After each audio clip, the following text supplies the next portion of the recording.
Hello, my little dear friends, shining stars, princess, prince.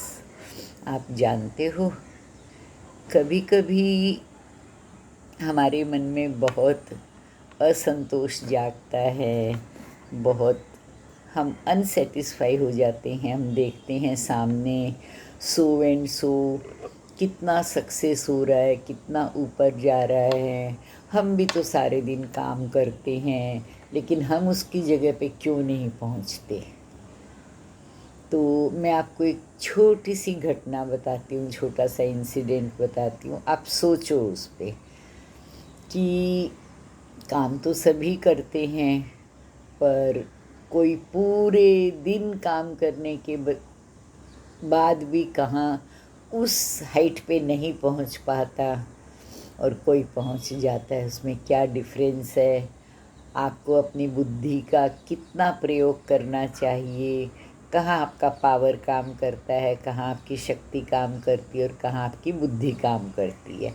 आप बुद्धि में और शक्ति में डिफरेंस समझिए।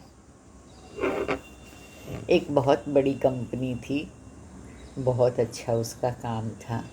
उसका ओनर बहुत अच्छा था, अपने एम्प्लॉइज़ को बहुत प्यार से रखता था, उनका बहुत ध्यान रखता था। लेकिन क्या होता है ना, उतना करने के बाद भी जो उनका मैनेजर था, उसको कई बार मन में ऐसे होता था कि ये क्या है।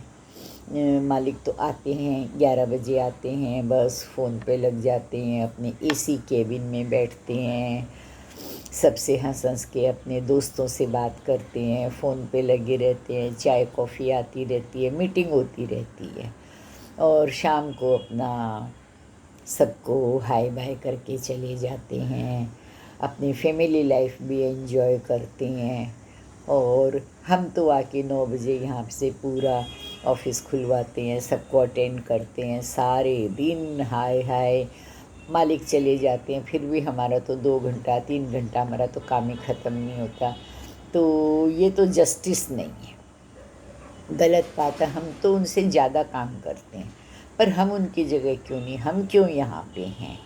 हमको तो हमारी सैलरी फिक्स मिलती है, जबकि जो ऑनर हैं उनकी इनकम का तो कोई हिसाब ही नहीं है। तो कई दिन वो सोचता रहा। उसको लगा नहीं, मैं जाके सीधा मालिक से ही पूछता हूँ कि मुझे बताओ इसका क्या कारण है। तो एक दिन वो नहीं चुप रह सका, और उस दिन जो ओनर थे, सेठ थे, बहुत अच्छे मूड में थे और अपने मैनेजर का बहुत रिस्पेक्ट करते थे। उनको राम जी भाई, राम जी भाई, राम जी भाई करते थे। तो दन दन दन दन करते करते उसने अपने आप को उसने बड़ा स्ट्रॉन्ग किया, कई बार रिहर्सल की, और केबिन में गया सीधा। सोचा मैं फटाफट बोल डालूँ, नहीं तो फिर मैं नर्वस हो जाऊँगा। तो अंदर गया तो सर बोले, क्या बात है, कुछ कहना है, बोलो। बोलो हाँ सर, मैं बहुत दिनों से आपसे कुछ कहना चाहता हूँ। हाँ, तो बोले बोलो, आपको क्या कहना है। बोले सर, हम तो आपसे ज़्यादा काम करते हैं, सारे दिन काम में लगे रहते हैं, हमको कोई दिन नहीं, रात नहीं, कुछ नहीं, कभी छुट्टी नहीं। आप जब चाहते हमको दौड़ाते हो, और आप तो बड़े आराम से आते हो, आके कार से उतरते हो, एसी केबिन में बैठते हो, चाय कॉफ़ी पीते हो, सारे दिन आप फ़ोन पे गप्पे मारते हो, शाम को आराम से कभी आप घर से फ़ोन आता है, कभी बच्चों के साथ एंजॉय करते हो, कभी वाइफ के साथ आप घूमने जाते हो, फिल्म देखते हो, आप तो वेकेशन भी लेते हो, 2-2 दिन बाहर जाते हो, हम तो कुछ नहीं कर सकते। तो मुझे इसका रीज़न नहीं समझ में आता। तो सर थे वो, एक मिनट चुप हुए, उनको हंसी आई, पर वो बोले नहीं, इसको एक्सप्लेन करना चाहिए, नहीं तो इसका असंतोष बना रहेगा। बोले क्या बात है राम जी भाई। अच्छा राम जी भाई, आप एक काम करो।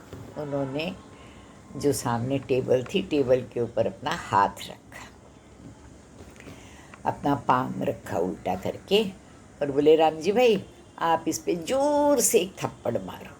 बोले सर, आप मेरी इंसल्ट कर रहे हो, आप ऐसे कैसे बोल सकते हो, और मैं ऐसे कैसे कर सकता हूँ। बोले नहीं नहीं राम जी भाई, मैं बोल रहा हूँ ना आपको।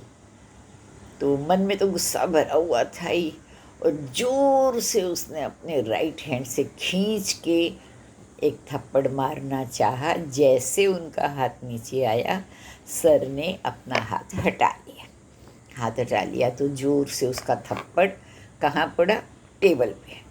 टेबल पे पड़ा तो उसका हाथ एकदम लाल हो गया, हथेली पूरी ब्लड से भर गई, लाल हो गई, और उसको इतना पेन होने लगा। तो सर बोले, राम जी भाई देखो ये कारण है, बुद्धि लगाओ। जब मैं अपना हाथ हटा रहा था तो आप रुक सकते थे ना, यही कारण है। ऑन द मोमेंट क्या करना चाहिए, क्या सही डिसीजन है, वो इंस्टेंटली आपको आना चाहिए, यही कारण है।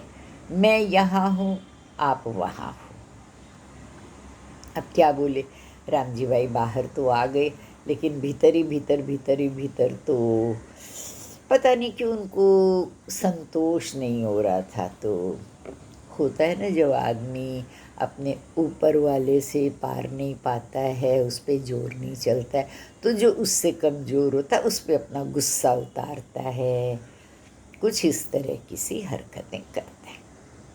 तो मैनेजर बाहर आए राम जी भाई, तो जो ऑफिस में स्वीपर था, झाड़ू लगाता था, हाउस कीपिंग वाला जो सफाई करता था, वो सामने से जा रहा था। तो उनको बोले, अरे मंटू मंटू मंटू जरा इधर आओ, इधर आओ, इधर आओ। बोले हाँ साहब बोलिए। बोले ओ मंटू, तुझे मालूम है तू झाड़ू लगाता है, तू वहाँ पे है, मैं मैनेजर की कुर्सी पे हूँ, ऐसा क्यों है?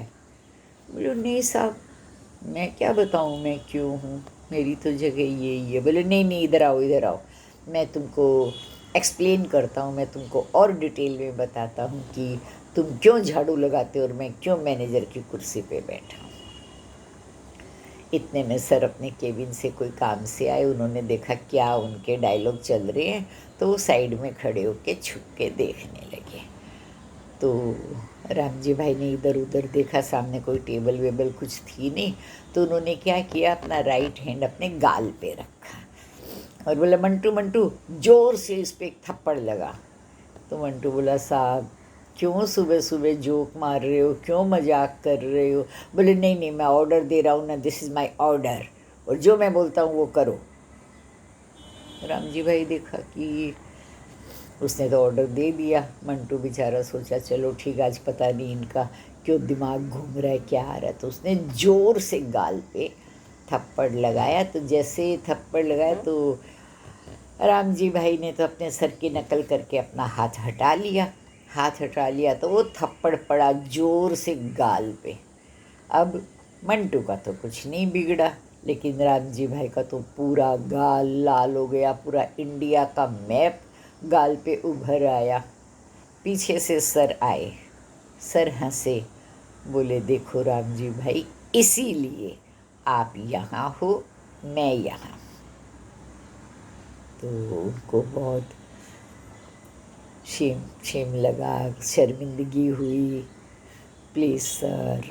बोले नहीं, नकल में भी अकल की ज़रूरत होती है। आप किसी की कॉपी भी करो तो आप समझ के करो, आप अपनी बुद्धि लगाओ। बच्चों आप जानते हो अकबर बीरबल के दरबार में बीरबल क्यों फेमस हुआ था?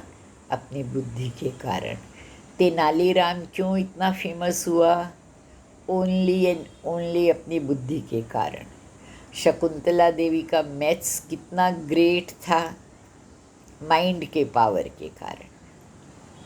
तो आप भी अपने माइंड को यूज़ करो, सही गलत का decision low, on the moment अपना सही डिसीजन लो, उसी से आप भी आगे बढ़ोगे और सही दिशा में कदम रखोगे।